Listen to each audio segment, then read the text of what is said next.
What is going on, everybody? Welcome back to the garage. Welcome to another live Thursday night of tuning and all kinds of shenanigans. Talking about measuring some rollout. I don't know, Vince, if it'll necessarily have something like that, but I would think that you could probably calculate one of the wheel speeds. That stuff comes in, especially on the C7s. But check it out and report back. Let us know what you know. So, this week, as you guys know, I've been fighting with the Nova. Good news, though. The Nova runs. The Nova's run. In fact, I shot a video taking it for a spin the other day, and then I realized after I went to go edit the video that the sun was just blasting directly into the camera. So, it was the coil driver. The coil driver literally smoked itself, like right after I shot that video the other day. And so the AEM coil driver came in the next day. I hooked the AEM coil driver up and it ran fine. And I'll get into more details about some of the other stuff that was an indication that the coil driver was bad from the get-go. The thing is running great. And in fact, I've only adjusted the tune maybe twice outside of setting up like idle air control and stuff like that. Yeah, I know. For once I don't have a hat. I can put a hat on. I got one over here if it makes you feel better. Do you recognize me now? I was waiting how long it'd take for somebody noticed that I didn't have a hat on for once. I have hair, you know. I'm not going bald. I don't have any bald spots back here. I do have hair, not just a mullet that hangs underneath the back of a hat. I'm just always have a hat on. Oh, well, thank you, R. Blake. Yeah, who is that other guy? I don't know. He apparently knows stuff about tuning. Me, on the other hand. Yes, Gen 5 idle tuning. I'm sorry I can't read your name in the in your native script there, but Gen 5 idle tuning. Okay, there's a secret, and you're correct. It is related to the torque instead of airflow, and I'll clue you into the secret real quick because. And I may actually have a couple videos on this if you go look underneath the Tuning the Super Auto playlist, but it does use the torque tables, the virtual torque tables, mind you. And so what you want to do is get an idle log and look at your idle, and what will clue you in on whether or not it is good or not is look at your timing. If your timing's low, you should be... These 5th gens, they like a little bit lower timing at idle, but if you are close to 0 or negative, you need to lower your torque in that area. So log your cylinder air mass and your RPM. Go into the virtual torque. Here, hold on a second. You know what? Let's just do this. We haven't opened up a window in a while. I will show you exactly what I'm talking about whenever we edit this stuff. Let me get this stuff pulled up because this is good information and it's a good question that Gen 5 guys have a lot of issues with. So let's try this window here. And let's see if we've got a 5th gen. That's 3rd gen, 5th gen. So what I'm talking about is you come up into virtual torque. And you're going to be looking at air mass. You know, it's spark air mass, cylinder air mass. It's all the same versus RPM. Generally, where you're going to be at is in this range right here whenever you're in idle.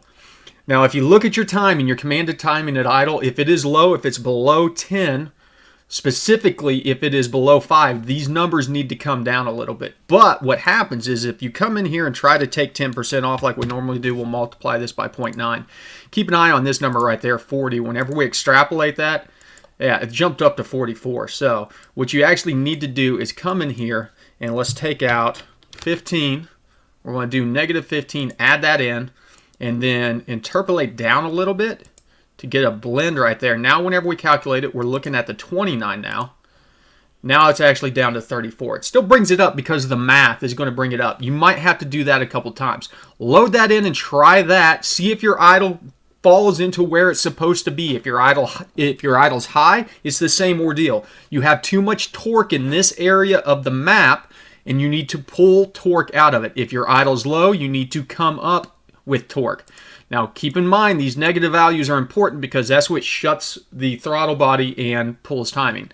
On top of it, you also need to do it in the E85 air mass table most of the time. If you're not running flex fuel, it's probably not as much of an issue. That being said, the map table does not seem to have as much control over idle. So keep that in mind. Let me get back to where we were at so I can see. And that is Gen 5 idle tuning. Okay. What all did I miss? Yeah, Jacob, thank you. Awesome, man. Well, welcome to the tuning family. How do you disable dynamic on a 98 Chevy Tahoe so I can tune math error? Okay, well, you know what? Let's just keep this rolling then. 98, we just bring this back over. So, nope. Let's go into 3rd gen. And I got 99 Camaro, should be close enough. So we're going to go underneath the airflow tab, go underneath dynamic, and you've got 2 different places. You've got dynamic airflow, but you also have steady state. So whenever you're doing the disable enable based on if you're going mass airflow or speed density, you need to adjust both of these. So keep in mind, this is a hysteresis as opposed to later generations. This is an on off. So whenever you're doing math only, you can bring this down to like 300. And then you want to do the same thing on this one and say, okay, anything over 300, we're in steady state. And we can bring that down to 1 and say anything over 1 kPa, we're in steady state. Now, whenever you want to do speed density, you want to do just the opposite. You want to bring this thing all the way up to, you can take that up to 12,800, which, I mean, you're not running 12,000. But if we put 10,000 in there, and then we crack this one up to 10,000, and this table... I don't know if it does anything because it maxes at 105.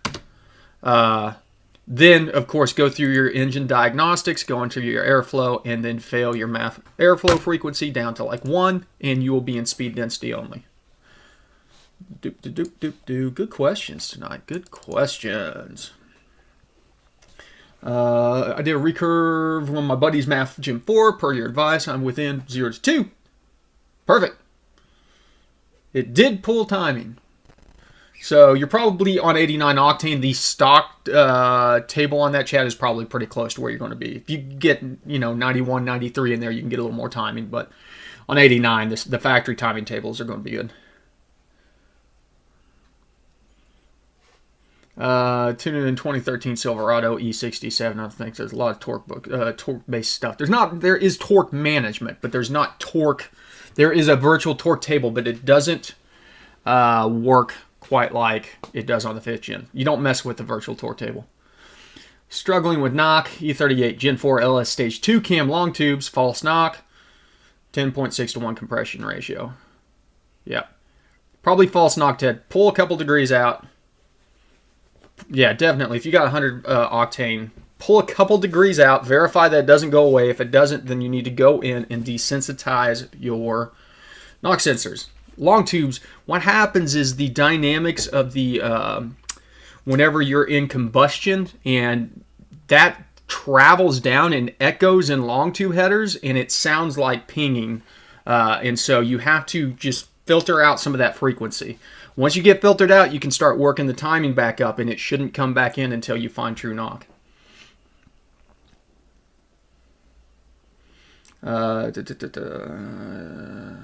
Jonathan Blunt, I have an E38 ECU for my LS swap, and I'm not sure which throttle pedal I should get. I know it has to be the one from the same vehicle.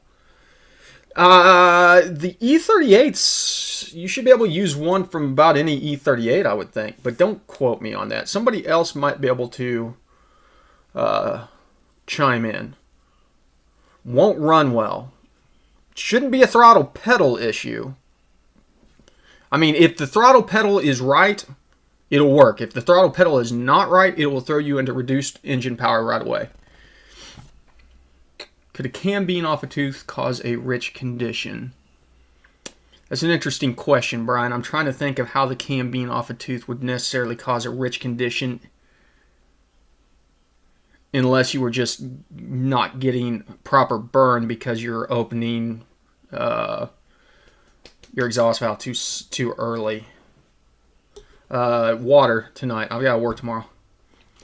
Pondering going to SD only for my turbo build this winter on my 08 Trailblazer. Okay, now here's the thing, Jim. Is there a specific reason why you're wanting to go away from the math? I mean, unless there is a specific reason you're exceeding the math and you can't go to a bigger intake duct or something like that, Stick with the math. Is it true that SD needs retuned every 10 degrees or so? Not, well, yes and no. So the temperature itself is not the issue based off of the VE table for speed density, because we have temperature compensation in there. What happens though is that whenever it gets colder, you get denser air and you start getting more air at the same manifold air pressure versus RPM. So it's kind of like a, cold weather is a bolt-on mod. Do you tune any SC3800s? Chad, I have not. But, I mean, they're the same process, A lot of, might be some menus missing on that, but a lot of the same steps for that generation will carry over to the SC3800. 16 Camaro P1X IATs are really high. Would you recommend meth or E85? If both, which first? Methanol. If you have high IATs, get those underneath control. You have to realize also running methanol offsets the need really to run E85, because whenever you're running methanol, even if you're running, say, 93 with maybe windshield washer fluid in there, which I ran a lot of the time back on my P1 SC1, you're bumping that up to like 98 octane. And then if you're running a 50-50 blend, you're probably closer to 100 octane. So E85 still is going to get you there, but you have to realize with E85, you're going to run out of fuel a lot quicker because of that 30% increase you need for E85. Just built a 404 stroker. Nice. Running in closed loop speed density.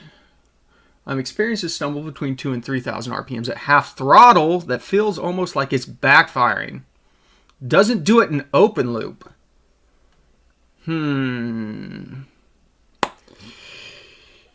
My guess, Timothy B, is that 2,000 to 3,000 RPM is where you're actually switching from closed loop to open loop. And there's some kind of shift that's happening there that doesn't happen whenever you're running straight off of open loop speed density, though. So grab a log and see if it corresponds with whenever you go into high speed or power enrichment, basically. Jim White, you're a madman. Jim 4E67 limited to 255 kPa, so I'm rescaling the 3-bar map to read 2.5 bar. As long as you know it's been scaled, I'm assuming it should all work. Correct. You are right. You can go through there and basically fake the scale out. You just need to realize that if you are, scaling your map sensor down 20%, that you're going to have to scale your VE table up 20%. When you change your throttle body, there is on a lot of platforms a throttle body scaler area that will need to be updated for a new throttle body. My Chevy truck ECM option sucks, so I'm probably going to say screw it and put a 411 in. There you go.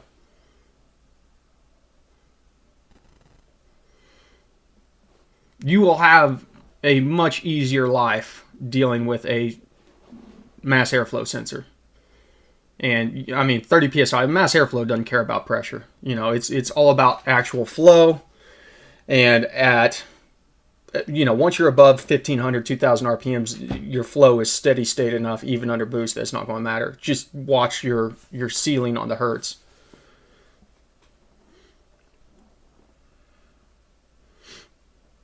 Do they make over 90 millimeter electronic? Yeah, they make 92s, I know for a fact. Surely something like Nick Williams has a 102. K-Tech, check them out. I found out the guy who tuned my car the first time, thanks for the tip by the way, Jason, disabled ST short-term fuel TIMs on the DA setup. Any good reason for this? Nope. If you still have your narrow bands in there, whenever you're done with the tune, turn on your fuel trims. Turn both on. Turn short-term and long-terms on. Because it's just going to make your life easier. That stuff, just driving around, will save you so many headaches. It'll make it idle better. It'll make it drive better whenever you're cruising and not under power. Just no reason not to turn that stuff back on. 2017 Silverado, when converting to a 3-bar map and you scale rows on the VE table, does that make any changes to the tune? No, it does not, Joshua, because what's happening in the background is that all that data is there. It's coefficients. Let's look at it. Let's take a look at it here.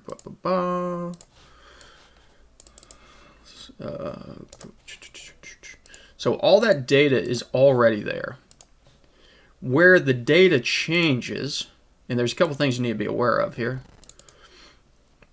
We go under engine, we go under speed density here. This is your VE table, these coefficients here. So you've got a constant table. Look, it's a bunch of stuff that we have no clue what it does.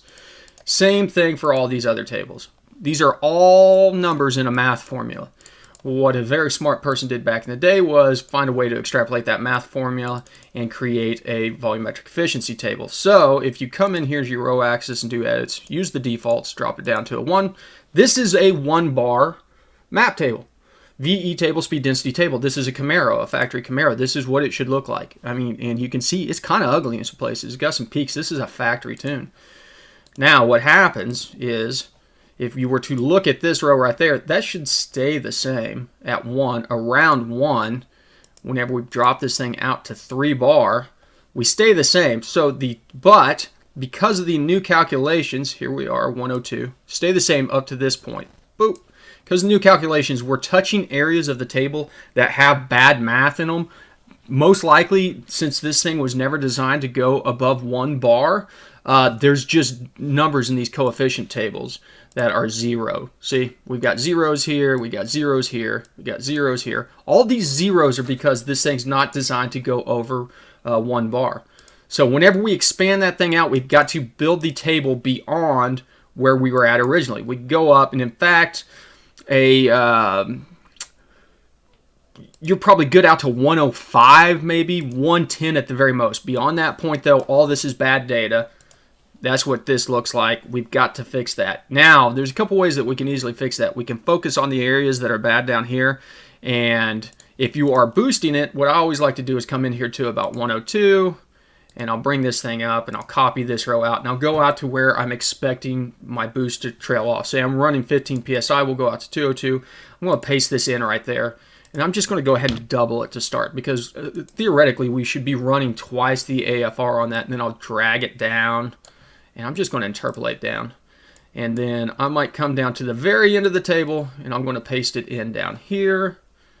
We're going to paste that one. Instead of 2, I'm going to just push it out to maybe 225. So we have a little bit of a linear rise on that, and interpolate that down. We'll calculate these out.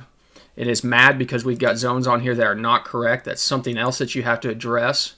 But now we have a table that's a little bit, it doesn't look completely sane, but it's a little bit more sane because we have proper fueling for whenever we get into boost instead of giant peaks and valleys. You can bring this down, smooth it all out, things like that. So we would come in here, hit it, and try and smooth it. It's so out of whack, it's not even smoothing. That or my computer, there we go. So we could do some smoothing stuff like that. Now, as I said, the other thing, whenever you do this, you need to come in here and look at your zones, because you'll notice on a 1 bar, your zone, your last zone starts about right here at 70 and then goes all the way to the end of the table. So you're going to want to come in and rezone and shift all these down. You've got a lot of really narrow zones. Look, this zone only has 1 row in it. This one's got 2 rows in it, stuff like that. We need to bring these out, make these about 5 or 6. And you're going to do all that underneath dynamic, where you go into pressure ratio boundaries and things like that. I've got videos that I've talked about this, so go check those out. I need a third monitor.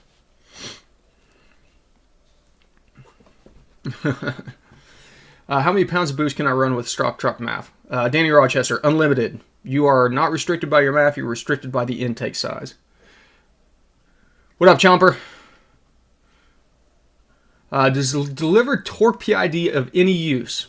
On 5th gens, it is very good for making sure that you're not exceeding torque limits. On the rest of them, if your volumetric efficiency table is damn near spot on, delivered torque is a decent representation of the power that your motor is actually making.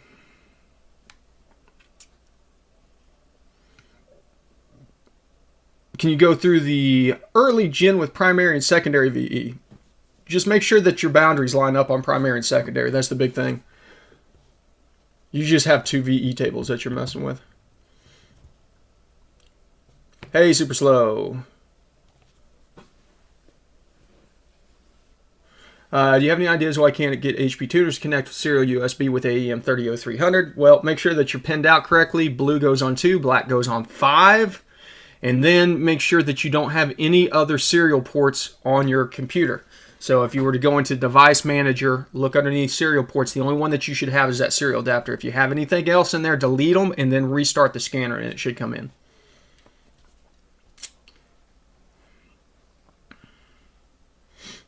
Sounds good, Jason. Appreciate it.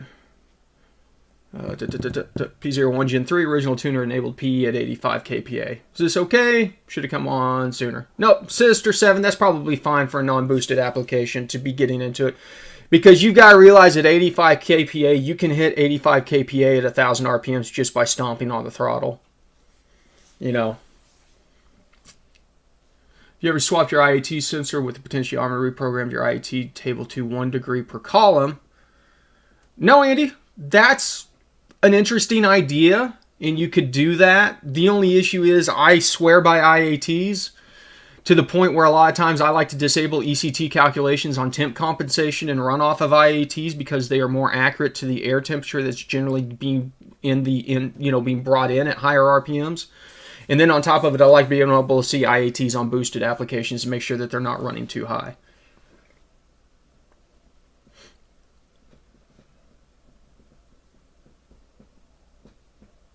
There you go. Maj says, I believe the E38 CTSV and Corvette use the same sensor on the pedal, but the Corvette pedal part number used to be more expensive, so the Caddy pedal was a cheaper way out.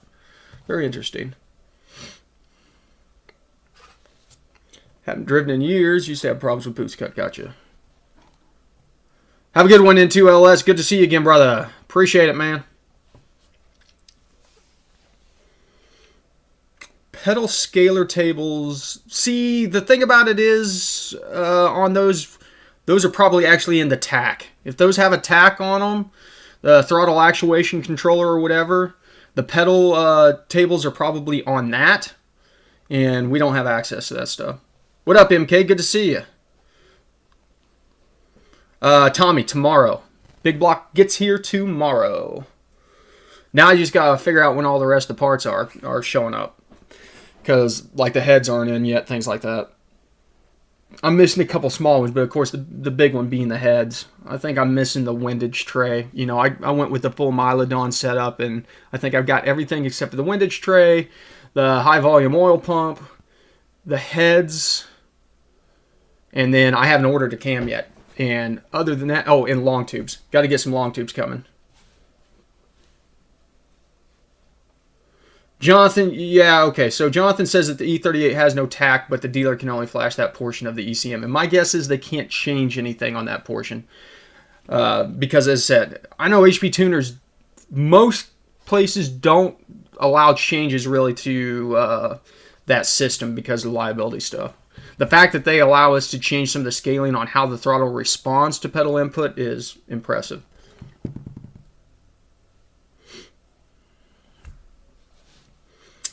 Is the flex fuel sensors different per year or anything weird like that? Nope.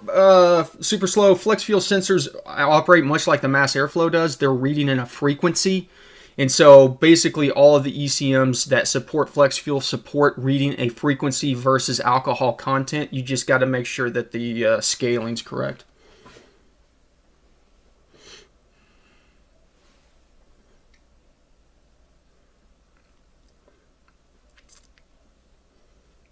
Can you run anti-lock brakes on a manual brake setup?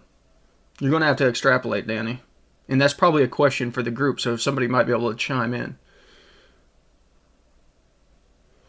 Michael, luckily I do not have that issue because you know it's all for the YouTube stuff.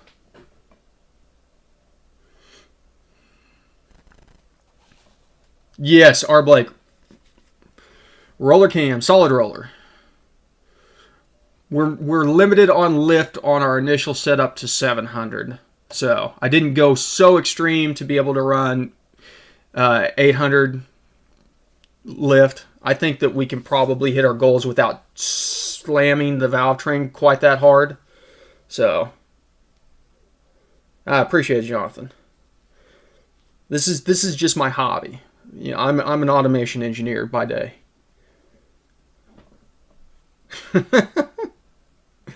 Well, Michael, the secret is trying to get to the point where the channel starts paying for some of these parts. One of these days I might get to the point of where it's paying for some of my hobbies. Tommy, I'm not sure.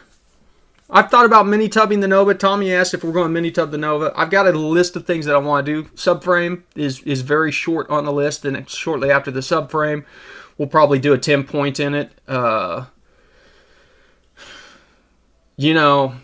I want to do is crawl up underneath Doug's Nova from Motion Raceworks and see what he's doing because he's getting it done. I want to see, because he's on mono leafs with Caltrax and he's running in the 8s. And that just blows my mind. I want to see how he's keeping that thing underneath the back end of the car. We got time. We're going to have traction issues until, late spring anyways. It's in fact, the funny thing is I finally got the thing running on the coil trigger. And then today, a box from ICT Billet showed up for doing coil near plug setup. So I've got some LS3 coils that we're going to be throwing on, and I'm probably going to go ahead and do all that and get it sorted out and get the 350 running on that. That way, whenever the big block's ready to go in, we can literally pull the big block out, or the small block out, put the big block in, and just run it over, update the tune, fire this thing up.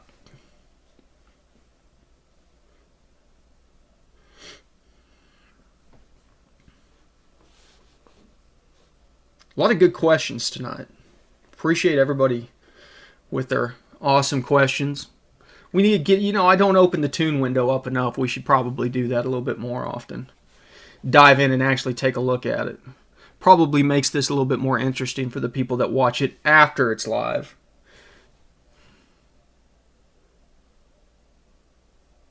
Well, and that's kind of the thought, Andrew, is I've got this thing now running on the small block. So as far as what we need to do going over to the big block is, and once we get the coil on plug stuff, it'll be the same ordeal of just like, we'll be running the same distributor, even though we won't be using the distributor to distribute. We're going to use it for cam and crank signal, stuff like that. So and I've been using the Deutsch connectors on everything.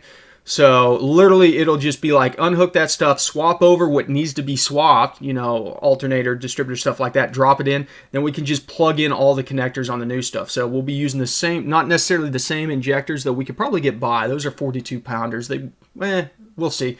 But, we'll be using the same connectors on the injectors, same everything. So all the sensors will be in the same place. We'll be able to get the coil packs mounted to the fenders and stuff like that, and get the wires measured out, and they're going to be 2.5 inches closer with the big block in there. But for the most part, it should be drop it in, drop the new tune in, fire it up, and go. Yeah, so it'll be really cool to see if it works. Joshua, you did not, but I'll spoil it for you guys. We're going with 598. So I was holding off until it showed up. It's showing up tomorrow. I'll be doing a video this week and talking about it. But yeah, we're doing a 598 big block. Coil packs. Yeah, we're going coil near plug. So it'll be full sequential spark, full sequential injection. Big block. Big block. 365 cc heads on it. So we're going to be moving some air. And I verified with Blueprint, because of course it's the Blueprint block that Freiberger had them set up. Verified ring gap on it, and it should be good for 200 to 300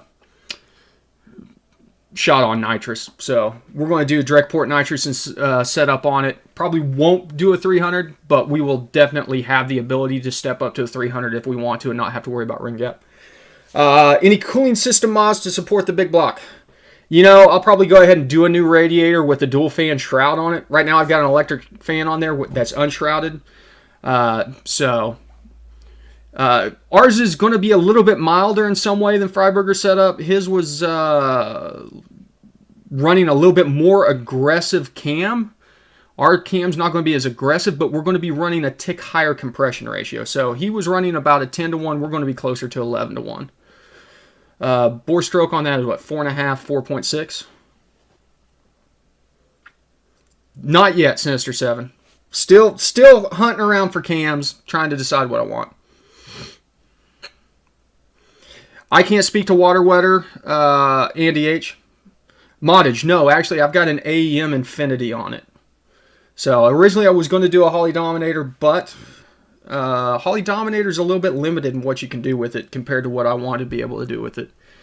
So the Holly Dominator is very, very user friendly, but and there's some ways that it would exceed the Infinity and stuff like that. But I'm really excited about showing you how the AEM works and getting into the tuning and setup side of it, because once I figured it out, it all makes sense, and it tunes real easily. Andrew, I've got a buddy that's going to help me out with cam specs. His name is Richard Holdner. Moddage, I'll tell you right now, it's overpriced. For the price of the unit that I bought, you could buy a Haltech for cheaper, and I would do that most likely. 93 octane. Well, E85. We'll be able to run E85 on it. So, should have enough pump, but I think 93 octane will probably be better.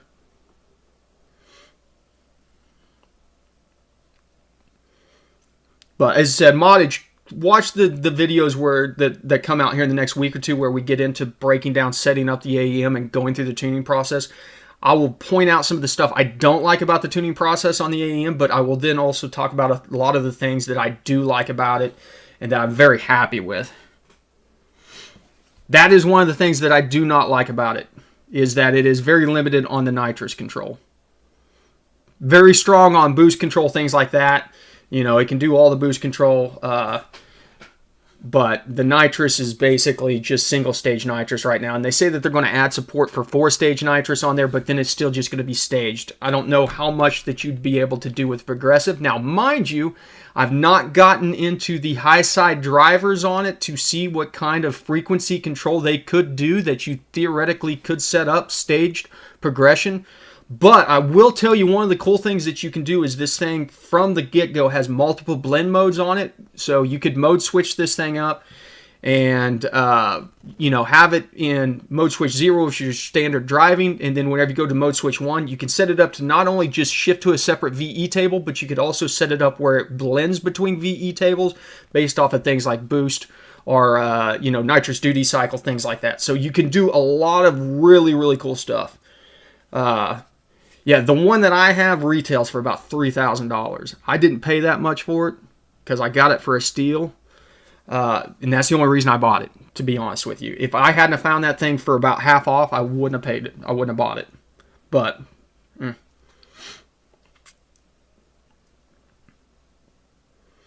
there you go. Andrew knows pump fuel is pump gas is a lot easier to find on Rocky Mountain Race Week, and that is the whole purpose of building this car, is to go out and probably, I'm thinking, 10-0 index class, something like that.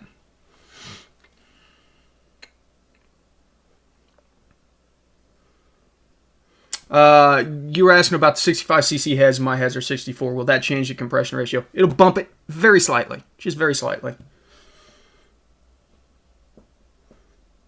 Well, that's the thing, Red X-Ray, is I've got a Maximizer 5 on the Super Auto that I am going to be taking off and swapping over to the Nova, because the way that truck is right now, I don't see ever having a need to spray nitrous on it. It makes too much power as is. As you know, it's already torn an axle out. And being able, with seeing what it does off the line on the trans brake with all that stuff and the two-step, there's no room to really get into a window to spray nitrous unless we want to spray nitrous under boost over 20 psi, which just sounds like it's going to destroy itself. So, but as I said, now we've got 9.8 liters of displacement that we can throw 200-300 at, and it's not even going to care. Well, 1998 Eclipse brings up a good point, and this is why it's not that important for AEM, is that they started for imports like 4-cylinders. And yeah, exactly. The nitrous is so far back, they're more concerned about boost control strategies and being able to do all kinds of cool stuff. Literally, you can set up almost 8 different boost control strategies off of a switch, so you could run from your mild to your really wild, and it will step through and automatically adjust to different VE tables that you have set up, or blend between those VE tables as I've talked about. So it's really cool, and it's the Honda guys, and then it's the twin turbo Viper guys are running these things, and a lot of Porsches, surprisingly. Ever figured out how to keep the AEM from vanishing when starting a log? Joshua, I talked about this earlier. Go into your device manager and make sure that your serial for the converter that's hooked to your gauge is the only serial port listed underneath the device manager. Okay, listen, it's 8:35. We ran a little long tonight, so I'm going to go ahead and wrap it up.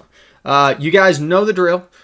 Keep your eyes peeled. There will be some stuff coming out very kind of shotgunny here in the next couple days, because we're going to take a look at the big block. We're going to take a look at the Nova running on EFI. We're going to take a look at... there's some very cost-effective standalones out there nowadays, moddage. Look into the micro squirts, the mega squirts if you need more I/O. Look into Max ECU. Really impressed by them, and they're very cheap for the money. But yeah, we got a lot of stuff going on, so you guys know the drill. Thanks for stopping by the garage. Remember, ABT, always be tuning.